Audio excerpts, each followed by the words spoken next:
आवाज कम करा म्हणा। ए परमेश्वर आवाज कम करा।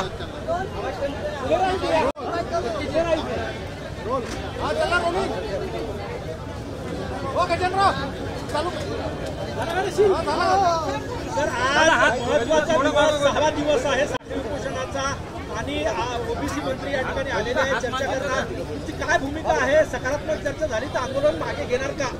नक्कीच आम्ही पहिल्या दिवशीपासून सांगतो आहे की राष्ट्रीय ओबीसी महासंघ हा 14 मागण्या घेऊन या ठिकाणी आंदोलन करते आहे।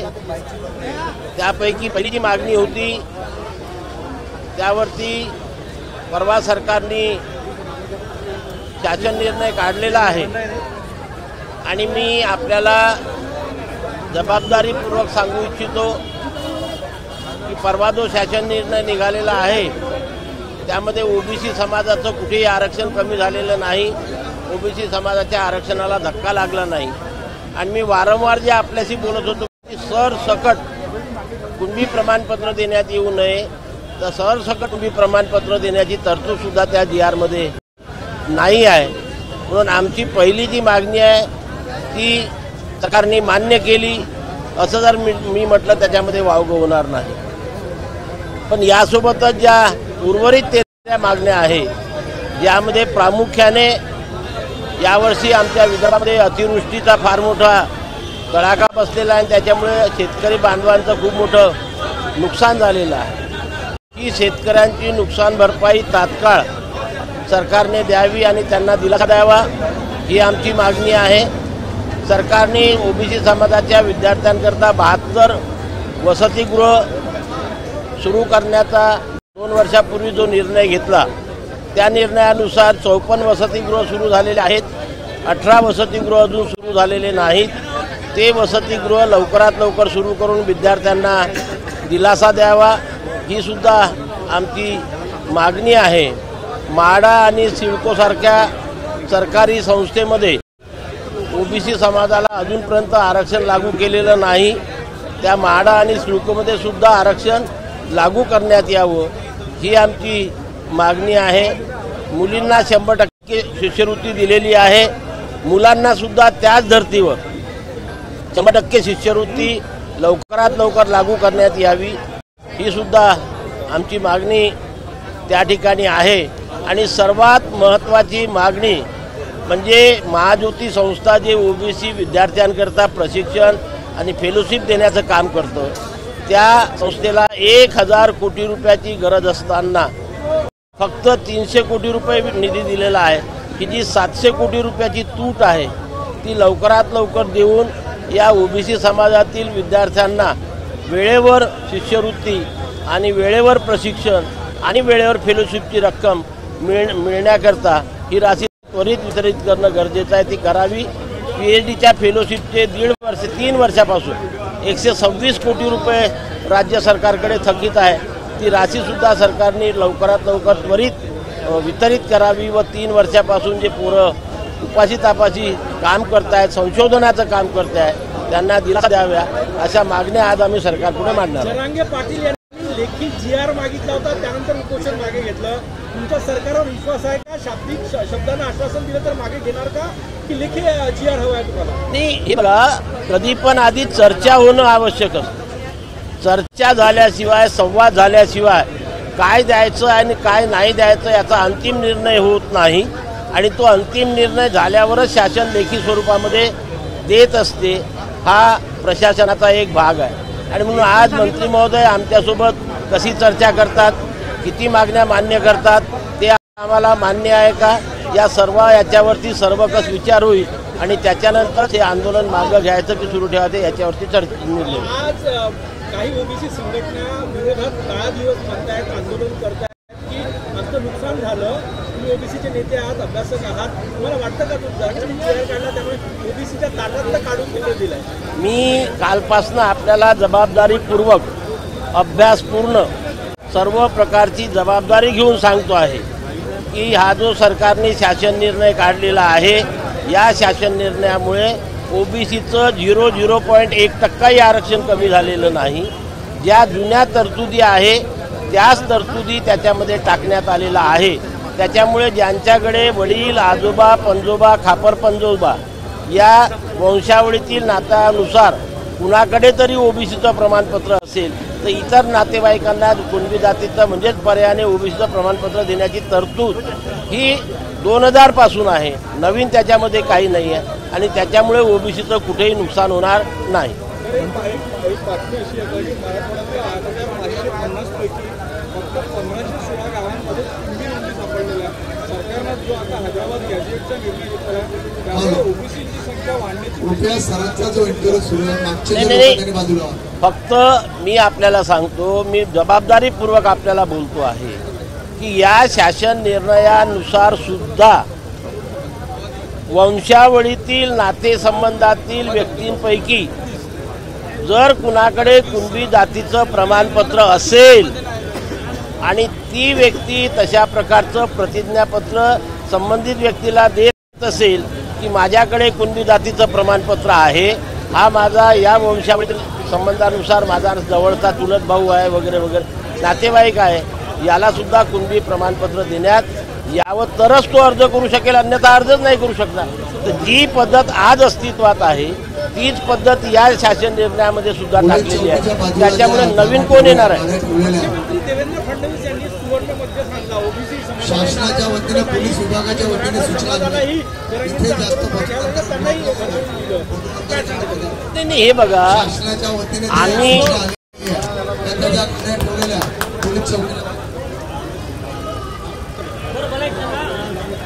आम्ही मी जबाबदारीपूर्वक वक्तव्य करतो आहे. त्याच्यामुळे आम्ही समाधानी आहोत, आमचं कुठेही नुकसान झालेलं नाही. त्याच वेळेस त्यांनी आंदोलनकर्त्यांना सुद्धा खुश केलेलं आहे. आंदोलनकर्त्यांनी गुलाल उधळलेला आहे, गुलाल उधळून त्यांनी आंदोलन मागं घेतलेलं आहे. त्याच्यामुळे ते त्यांच्या प्रयत्नामध्ये यशस्वी झालेले आहे.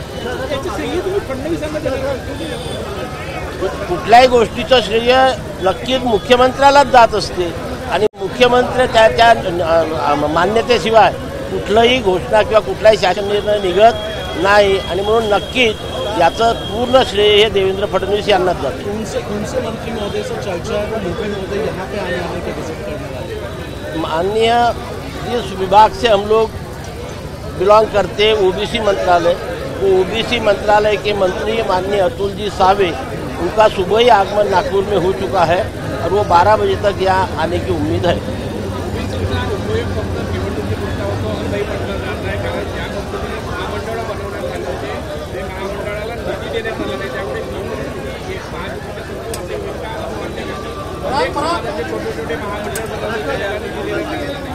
नाही, तो सरकारचा प्रश्न आहे. मी ओबीसी समाजाच्या विद्यार्थी, युवक आणि सामान्य नागरिकाच्या हक्कासाठी जे अधिकार संविधानानुसार, संविधानाच्या कलम 340 नुसार आम्हाला मिळायला पाहिजे ते मिळवून घेण्याची लढाई मी संघर्ष करतो, लढतो. आणि त्याच्यामध्ये आतापर्यंत 2016 पासून प्रत्येक वेळेस सरकारने आम्हाला मदत केली आणि त्यामुळेच या कालावधीमध्ये 59 GR शासनाने काढलेले आहे आणि त्याच्यामुळे त्याचा फायदा ओबीसी समाजातील विद्यार्थी, युवक आणि जनमानसाला होत आहे. आणि म्हणून आम्ही आपल्याला जे प्रश्न वाटतात ते प्रश्न सोडवून घेण्यासाठी आम्ही संघर्ष करतो.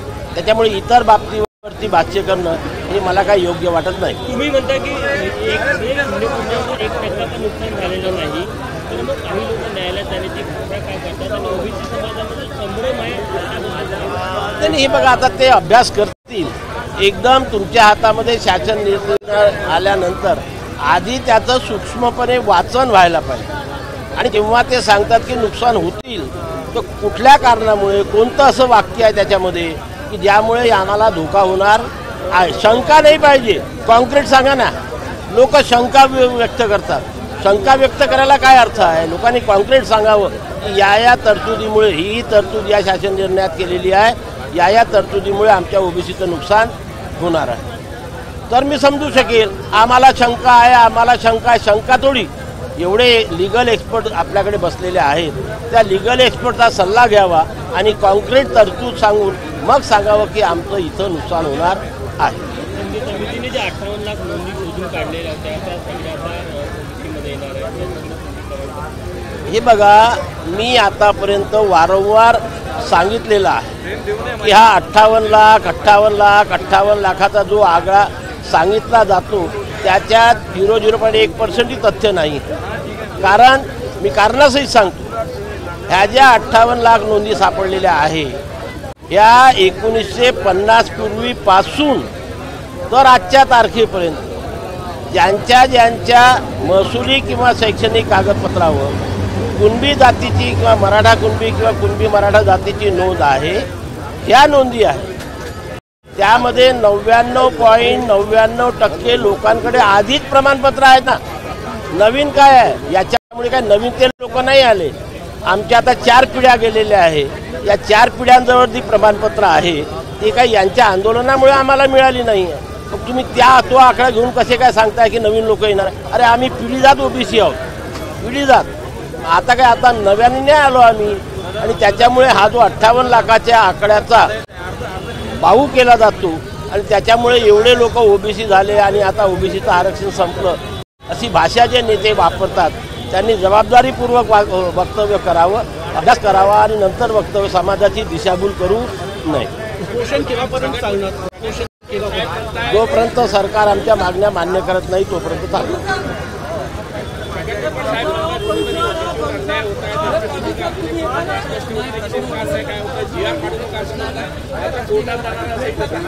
हे बघा, काल माननीय भुजबळ साहेबांची प्रेस आपण ऐकली असाल तर त्यांनी एवढं सुंदर वक्तव्य केलेलं आहे की आमचा हा शासन निर्णयाचा अभ्यास सुरू आहे. लिगल लोकांशी आमचा संपर्क सुरू आहे. गणेश विसर्जनाचे दिवस असल्यामुळे ज्येष्ठ विधिज्ञ उपलब्ध होऊ शकून नाही राहिले. त्याच्यामुळे गणेश विसर्जन झाल्यावर ज्येष्ठ विधिज्ञांची आम्ही चर्चा करू आणि जर आमच्यावरती अन्याय झाला असं वाटलं तर आम्ही कोर्टामध्ये सुद्धा जायला मागे पुढे पाहणार नाही. परंतु या शासन निर्णयामुळे समाजाचं नुकसान झालं असं आमचे ज्येष्ठ नेते मार्गदर्शक छगन भुजबळ साहेबांनी आजपर्यंत कधीही म्हटलेलं नाही. हे मी कालची प्रेस पाहिल्यावर त्यांचं अधिकृत वक्तव्य ऐकल्यावर सांगतो.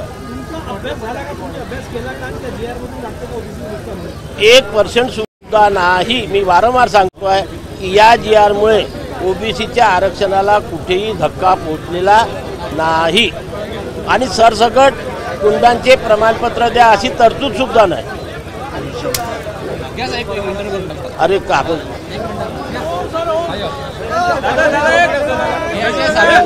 अरे तर बाकीचा काम करून अरे हे उचलू